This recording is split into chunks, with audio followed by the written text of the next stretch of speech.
আসসালামু আলাইকুম রহমতুল্লাহি ওয়া বারাকাতুহু। সম্মানিত দর্শক, সামনে রাষ্ট্রপতি নির্বাচন অথবা রাষ্ট্রপতি অপসারণ। ডক্টর মোহাম্মদ ইউনূসের সরকার বিদায় নেওয়ার পর এখন সবচেয়ে যে জটিল, কুটিল এবং ভয়ঙ্কর একটি খেলা আগামীতে জাতির সামনে অপেক্ষা করছে।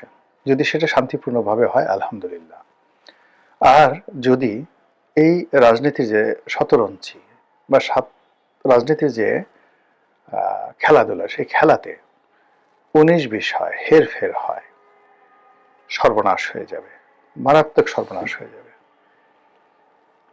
আমি আমার নিজের জীবনে যে জিনিসগুলো দেখেছি, যে আমি পরিশ্রম ছাড়া অপ্রত্যাশিতভাবে অন্যের দয়ায়, অন্যের করুণায় বা অন্যের খেয়াল খুশিতে যখন কোনো একটা জিনিস গ্রহণ করেছি, পেয়েছি, ভোগ করেছি, ওটা আমার জীবনে ভীষণ রকম অপমান, দুর্ভোগ, দুর্দশা, লাঞ্ছনা, গঞ্জনা ডেকে নিয়ে এসেছে।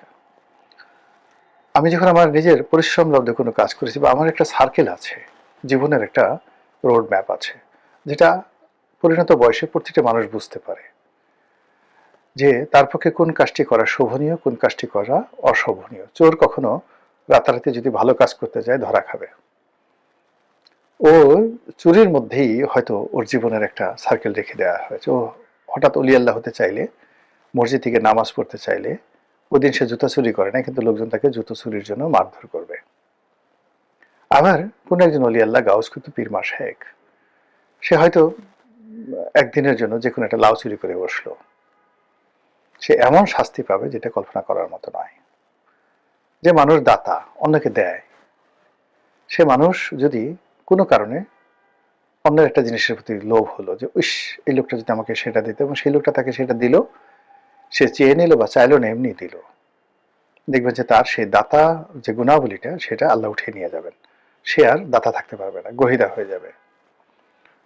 ভোগী, যে মানুষ মানুষকে খাওয়ায়, শুধু মানুষকে খাওয়ায়, সে যদি কোনো কারণে অন্য মানুষটা খেতে পছন্দ করে বা বাধ্য হয়, বা অন্য মানুষটা খেতে যায়, তার সে সম্মানটা আর থাকে না।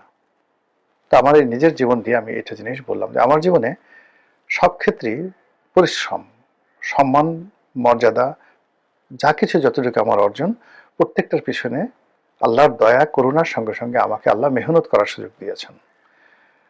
কারো দয়া, করুণা, কোনো মানুষের সাহায্য জন্য আমাকে কোনোদিন আমার শৈশব থেকে এই পর্যন্ত কোথাও যেতে হয়নি। আমাকে আল্লাহ সবকিছু এমনি এমনি দিয়েছেন, পরিশ্রম এবং তার দয়া। কিন্তু মানুষের দয়া, করুণার জন্য যেতে হয়নি। কখনো কখনো যে চেষ্টা করিনি তা নয়, চেষ্টা করেছি, খুব খারাপ ফলাফল এসেছে। তো এরকম যেটা বলছিলাম, যে এখন যারা রাজনীতিতে কতগুলো নর্মাল সার্কেল আছে, সেই সার্কেলের বিনিময়ে যদি সেই সীমার মধ্যে থেকে মানুষ কাজকর্ম করে, তখন তার বরকত থাকে।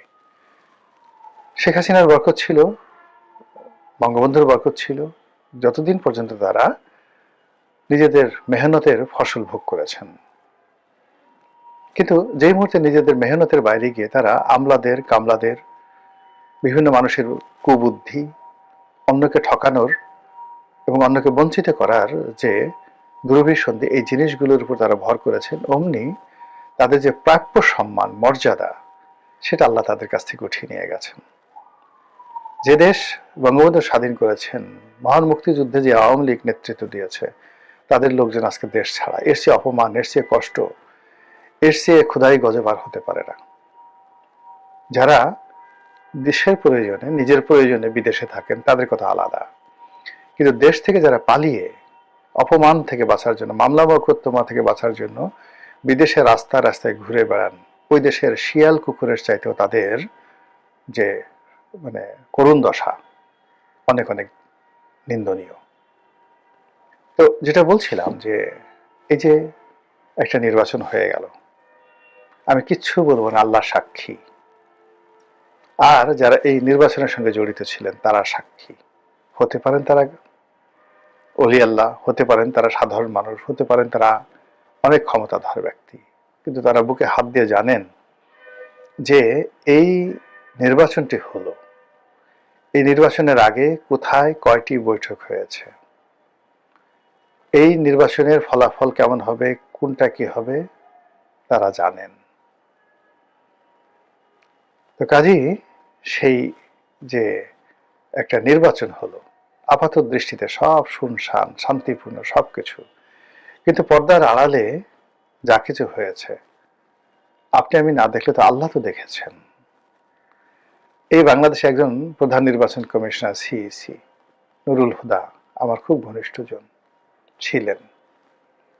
তার মতো ভালো মানুষ খুব অল্প আছেন।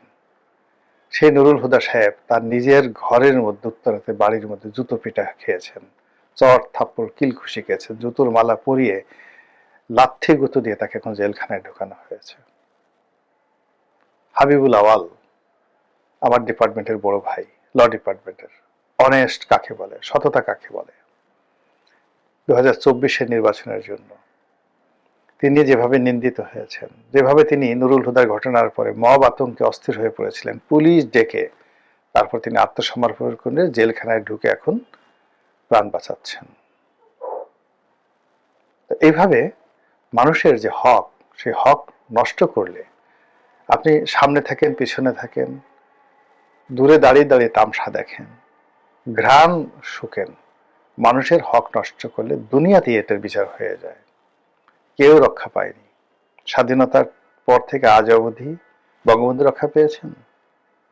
জিয়াউর রহমান কি আপনার কি মনে হয় তার যে মৃত্যুটা খুব স্বাভাবিক মৃত্যু?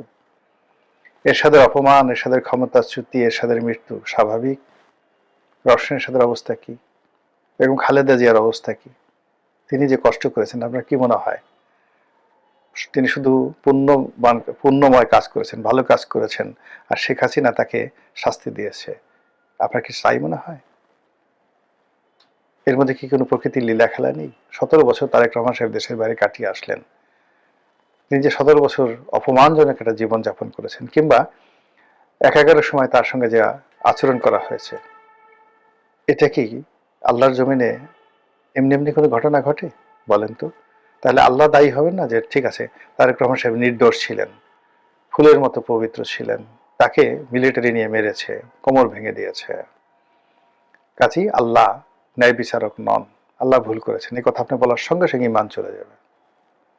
আর আপনি যদি এই কথাগুলো বলেন, বিশ্বাস করেন, তখন আপনার প্রশ্ন করা আপনার জন্য ফরজ হয়ে যায় যে আপনি এই যে 17 বছর এত কষ্ট করলেন, আপনি এখান থেকে আবার নিয়ামত পেলেন, কিভাবে পেলেন? আপনি কি তওবা করেছেন, অনুশোচনা করেছেন? আল্লাহ কাছে আপনি কিভাবে আত্মসমর্পণ করেছেন যে আল্লাহ আপনাকে ক্ষমা করে দিয়ে আবার নতুন একটি নিয়ামত আপনাকে দান করলেন?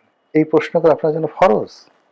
আপনি যদি সেই কৌশল জেনে নেন তারেক রহমান সাহেবের কাছে, তারপর নিজে অনুসরণ করেন নিজের ভুলের জন্য, তখন আপনার আত্মশুদ্ধি হবে। কিন্তু আপনি যদি মনে করেন যে না, আমার নেতা ভুল করতে পারেন না, সব ভুল মঈনুদ্দিন ফখরুদ্দিনের, সব ভুল মাসুদউদ্দিনের, সব ভুল শেখ হাসিনার, তাহলে আপনি গাফিল হয়ে যাবেন। আল্লাহর হুকুম ছাড়া গাছের পাতা নড়ে না।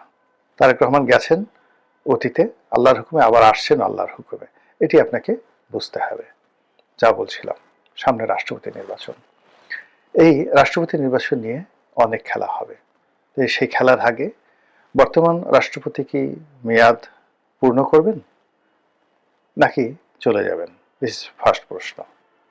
সম্ভবত তাকে চলে যেতে বলা হবে বা তিনি চলে যাবেন। দ্বিতীয়ত, কে হবে রাষ্ট্রপতি?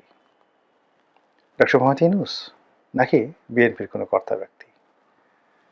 এখানে আমি শুধুমাত্র ওই একটা শব্দ স্মরণ করাই দিতে চাই, যদি ডক্টর মোহাম্মদ ইউনূসের সঙ্গে বিএনপির কোনো কমিটমেন্ট থাকে বা ছিল, এই কমিটমেন্ট বিএনপিকে রক্ষা করতে হবে।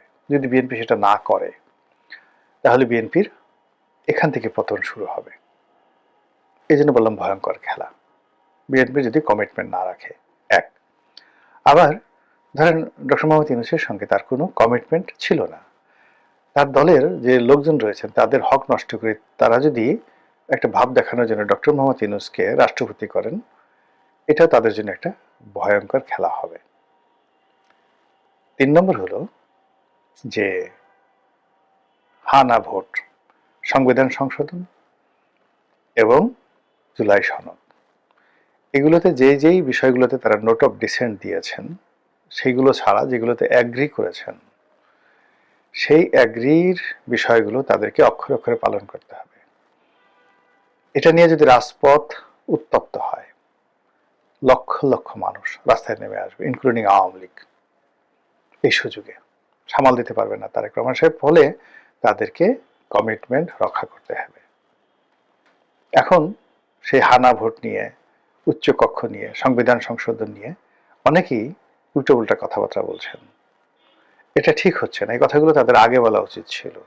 তারা আমি আগেও টকশোতে কথাগুলো বলেছে যে বিএনপি খুব ধৈর্য ধারণ করছে। তারা বলছে আগে বিয়েটা হোক না, হাঙ্গাটা হয়ে যাক, তারপর দেখা যাবে। এখন ক্ষমতা লাভ করা হয়ে গেছে, এখন তারা যদি অতীতে শেখ হাসিনার মতো তাড়াহুড়ো করে কোর্টের রায় নিয়ে তত্ত্বাবধায়ক সরকারের মানে পদ্ধতিটা বাতিল করে দেওয়ার মতো এইবারও এই জুলাই সনদের সবকিছু তারা বাদ দিয়ে দেন, বিশ্বাস করেন, মুহূর্তের মধ্যে বারুদের মতো রাজপথ উত্তপ্ত হয়ে পড়বে। মুহূর্তের মধ্যে রাজপথ। এই যে এখন আমরা ঠাট্টা করছি, এই রাজুতে আয়, হাসনাত সার্জিসদেরকে নিয়ে আমরা ঠাট্টা করছি, এখন তাদের কথা মতো রাজুতে কেউ আসছে না। বিশ্বাস করেন, বিএনপি যদি তাদের অঙ্গীকার রক্ষা না করে আবার রাজুতে আয়, সবাই রাজুতে চলে আসবে, সবাই রাজুতে চলে আসবে। আমাদের এই দেশ মানে পরিবর্তন হতে খুব দেরি লাগে না। আর যদি বিএনপি তাদের অঙ্গীকার রক্ষা করে অক্ষরে অক্ষরে সব পালন করেন, তাহলে প্রধানমন্ত্রীর ক্ষমতা কার্টেল হয়ে যাবে, রাষ্ট্রপতি খুবই গুরুত্বপূর্ণ ব্যক্তি হয়ে পড়বে। বিএনপির সাথে যদি ডক্টর ইউনূসকে রাষ্ট্রপতি বানানোর কমিটমেন্ট থাকে আর রাষ্ট্রপতির সেই ক্ষমতা ডক্টর মোহাম্মদ ইউনূসের হাতে থাকে, শেষ দিন পর্যন্ত তারেক রহমান বিপদ বিপত্তি বোধে থাকবেন।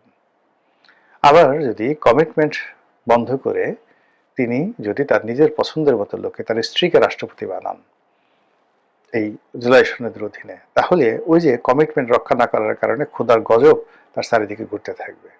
তাহলে বুঝতে পারেন যে রাষ্ট্রপতি নির্বাচন নিয়ে তারপর জুলাই সনদ পাশ করা নিয়ে কি হতে যাচ্ছে, কি হচ্ছে, আমরা যা কিছু দেখছি এটাই প্রথম এবং শেষ খেলা নয়। তারেক রহমান সাহেব জাতির উদ্দেশ্যে ভাষণ দিচ্ছেন, প্রধানমন্ত্রী হয়েছেন, প্রধানমন্ত্রী তারেক রহমান রাস্তাঘাটে চলাফেরা করছেন সাধারণের মতো। It's not the last scenario, maybe আরো অনেক কিছু অপেক্ষা করছে। এজন্য ইমান ঠিক রাখা লাগবে, একিন ঠিক রাখা লাগবে, কমিটমেন্ট ঠিক রাখা লাগবে, লোভ লালসা মুক্ত হতে হবে। এবং সেই কাজটি তারা যদি করতে পারেন, অবশ্যই আমরা সবাই খুশি হব। এর কারণ হলো তারেক রহমান সাহেব সফল হলে আমরাও সফল হব, আর তিনি ব্যর্থ হলে আমরাও ব্যর্থ হব। মহান আল্লাহ আমাদের সবাইকে হেদায়েত দান করুন এবং হেফাজত করুন। আসসালামু আলাইকুম ওয়া রাহমাতুল্লাহি ওয়া বারাকাতুহু।